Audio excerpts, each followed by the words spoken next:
ሰማያዊው ቀበሮ ኮባ። በአንድ ጥቅጥቅ ያለ ጫካ ውስጥ ኮባ የሚባል በጣም ብልጥ ቀበሮ ይኖር ነበር። አንድ ቀን ሆዱ በጣም ተራበ። ወደ መንደሩ ሄጄ የሚበላ ነገር መፈለግ አለብኝ ብሎ አሰበ። ኮባ በጸጥታ ወደ መንደሩ መጠጋት ጀመረ። ኮባ መንደሩ ውስጥ ምግብ ሲፈልግ በድንገት አንድ ትልቅ ውሻ አየው። ውሻው ወው ወው እያለ የጮኸ ኮባን ያባረው ጀመር። ኮባም ሕይወቱን ለማዳን በሙሉ ኃይሉ መሮጥ ጀመረ። ኮባ ሲሮጥ ድንገት መንገድ ላይ የተቀመጠ ሰማያዊ ቀለም የሞላበት ትልቅ ባልዲ አላየም ነበር። ዙብ ብሎ ወደ ባልዲው ውስጥ ዘልቆ ገባ። ውሻውም ኮባ የት እንደገባ ግራ ገብቶት ትቶት ሄደ። ውሻው ሲሄድ ኮባ ከባልዲው ወጣ። መላ አካሉ ደማቅ ሰማያዊ ሆኗል።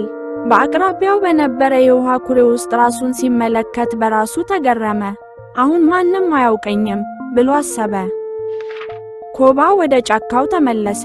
የጫካው እንስሳት እንዲህ አይነት ቀለም ያለው እንስሳ አይተው ስለማያውቁ በጣም ደነገጡ። የጫካው ንጉሥ የሆነው ኃይሌ የተባለው አንበሳ እንኳን በድንጋጤ ቆሞ ይመለከተው ነበር። ኮባ ድምፁን ቀየር አድርጎ እንዲህ አለ፣ እኔ ከሰማይ የተላኩ ንጉሣችሁ ነኝ። ከዛሬ ጀምሮ ሁላችሁም ለእኔ መታዘዝ አለባችሁ። ኃይሌ አንበሳውም ሰማያዊው ቀለም አስፈርቶት በክብር እጅ ነሳው። አሁን ኮባ የጫካው ንጉሥ ሆነ። ሌሎች እንስሳት ምግብ እያመጡ ይመገቡት ጀመር። አንዲት ትንሿ ጦጣም በጣም ጣፋጭ የሆኑ ሙዞችንና ፍራፍሬዎችን ለኮባ በቅርጫት አምጥታ አቀረበችለት። አንድ ምሽት ጨረቃ ደምቃ በወጣችበት ሰዓት ኮባ ከሩቅ የሌሎች ቀበሮዎችን ድምፅ ሰማ። እነሱም አው እያሉ ይጮሁ ነበር። ኮባም የራሱን ማንነት ዘንግቶ አብሮ መጮህ ጀመረ።